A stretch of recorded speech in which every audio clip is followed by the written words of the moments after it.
শেষের আগে 19শে ডিসেম্বর তৃণমূল পরিচালিত জঙ্গিপুর পৌরসভার বোর্ড ভেঙে দিল রাজ্য সরকারের পৌর ও নগর উন্নয়ন দপ্তর। পৌরসভার বোর্ড ভাঙতেই জঙ্গিপুরের বিধায়ক জাকির হোসেনের অনুগামীরা মেতে উঠলেন উল্লাসে। বিধায়কের বাসভবনের বাইরে সেলিব্রেশন, ফাটানো হলো বাজি, বিতরণ করা হলো মিষ্টি। বিধায়ককে মিষ্টি খাইয়ে ফুলের মালা পরিয়ে উচ্ছ্বাস বিধায়ক অনুগামীদের।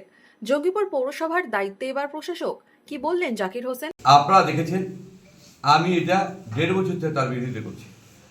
কারণ হলো পৌরসভা আজকের দিনে পুরপ্রধান অযোগ্য হয়ে গেছে এবং আপনারা জানেন আমি 2021 সালে 17ই ফেব্রুয়ারি বম খেয়েছিলাম, অসুস্থ ছিলাম।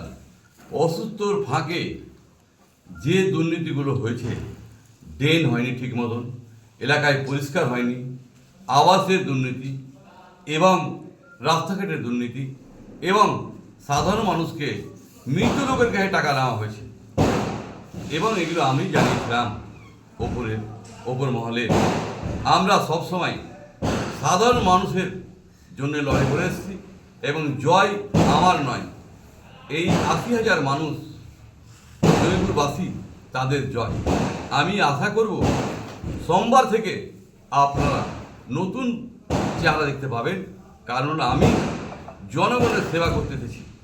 আমি চাই প্রতিটা সরকারি প্রকল্প সাধারণ মানুষের কাছে যেন পৌঁছায়। আমাদের কাউন্সিলররা আছে, যারা আছে তারা যে যেমন কাজ করবে সেরকম পার্টি অবশ্যই পাবে। আমাদের টাউন সভাপতি 2 জন আছে, আমরা চাইব টাউনের লোক রকম বঞ্চিত না হয়। অনেক গরিব মানুষ আছে, তারাকে বঞ্চিত না হয়। সেই কারণে আমি চিঠি 1 বছর আগে দিয়েছি এবং লাগাতার আমি আন্দোলন করেছি যে আমরা মানুষের হয়ে কাজ করতে চাই। নভেম্বর জঙ্গিপুর পৌরসভার কাউন্সিলরদের শোকজের নোটিশ পাঠিয়েছিল দপ্তর, আর এবার ভেঙে দেওয়া হলো বোর্ড। জঙ্গিপুর পৌরসভার প্রশাসকের পদে বসানো হচ্ছে জঙ্গিপুরের মহকুমা শাসক সুধীর কুমার রেড্ডিকে।